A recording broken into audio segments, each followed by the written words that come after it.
মঙ্গলবার সন্ধ্যায় পূর্ব লন্ডনের গ্রেটার সিলেট কাউন্সিলের অফিসে বিলেতের একাধিক সামাজিক ও ব্যবসায়িক সংগঠনের নেতাদের উপস্থিতিতে প্রবাসীদের দাবি দাওয়া তুলে ধরে এই রাউন্ড টেবিল বৈঠকের আয়োজন করা হয়। প্রথম যে দাবিটা যে আমাদের যে সিলেটে যে আপনার এই যে বিভিন্ন এয়ারলাইন্স না নামে এইটাই হচ্ছে মূল উঠাটা হচ্ছে এইটা। সিলেটে যদি সব এয়ারলাইন্স নামে তাহলে কিন্তু আপনার বিমানের প্রাইস অটোমেটিক কমে আসবে, কম্পিটিটিভ হবে এবং আমাদের নতুন প্রজন্ম যেতে পারবে, আমাদের আপনার কার্গো সহ বিভিন্ন সুযোগ সুবিধা চলে আসবে। তো এইটা হচ্ছে আমাদের প্রধানতম দাবি। যে আজকে সবচেয়ে বড় জিনিস যেটা আমাদের যে ইয়াংস্টাররা যাচ্ছে না, বন্ধ পড়লে ওরা অন্যান্য দেশে চলে যায়, কিন্তু বাংলাদেশে যাওয়ার জন্য তারা চেষ্টা করে না। তো এই জন্য আমি বলবো যে বিমানের কম্পিটিটিভ প্রাইস পাবার জন্য আদার এয়ারলাইন্সকে এই যে 20% কাজ অসমাপ্ত, এটা কিন্তু সিন্ডিকেটের হাতে জিম্মি।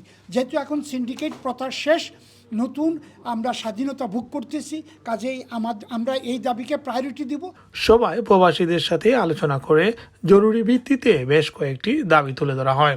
এবং পাওয়ার অফ অ্যাটর্নি উনি নিজে বলছেন যে কোনো দেশের আপনি ভ্যালিড পাসপোর্ট দিলে এটাই আপনার পার্সোনাল আইডেন্টিটি, কিন্তু বাংলাদেশে ওইটা তাদের সিস্টেমটাকে করাপ্ট করার কারণে, পুলিশকে পয়সা দেওয়ার কারণে ওই আপনার পাসপোর্ট, বাংলাদেশি পাসপোর্ট একটা বাড়তি ভাড়ার উপর মরার গা, যে বাংলাদেশি লোকজন ওইটা না দিলে তার পাওয়ার অফ অ্যাটর্নি করতে পারবে না।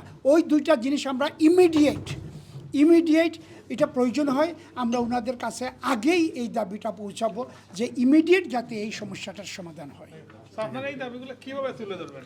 না, একটা জিনিস হচ্ছে কি আপনার ওই যে এটা আমি বলে ফেলছি যে আপনার ওই যে প্রবাসী সেল, আমরা অনেকেই শুনি যে প্রবাসী সেল নামে একটা সেল আছে, বাট এই সেলটা আমরা কখনোই দেখি নাই। তো এই প্রবাসী সেলের যে আপনার কার্যকারিতা অ্যাক্টিভ করতে হবে। তারপরে আপনার প্রবাসী মন্ত্রণালয়েরও কিন্তু শুধু মানুষ পাঠায়, কিন্তু এই দেশে যারা আছে তাদের জন্য কোনো কাজ করে না।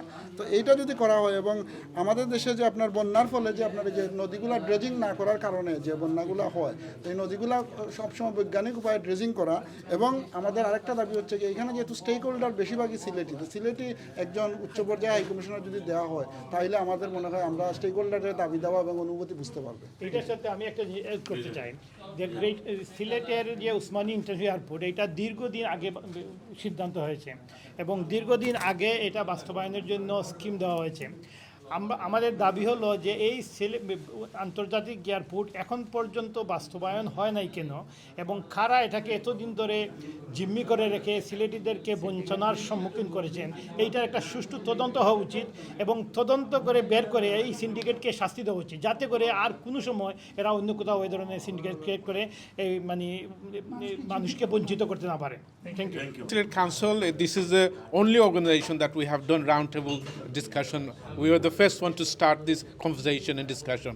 আমরা আপনাদের মাধ্যমে দাবি তুলতেছি, মিডিয়ার যারা বাইরে আছে, ভাই বোনরা আছে, তাদের মাধ্যমে দাবি তুলতেছি।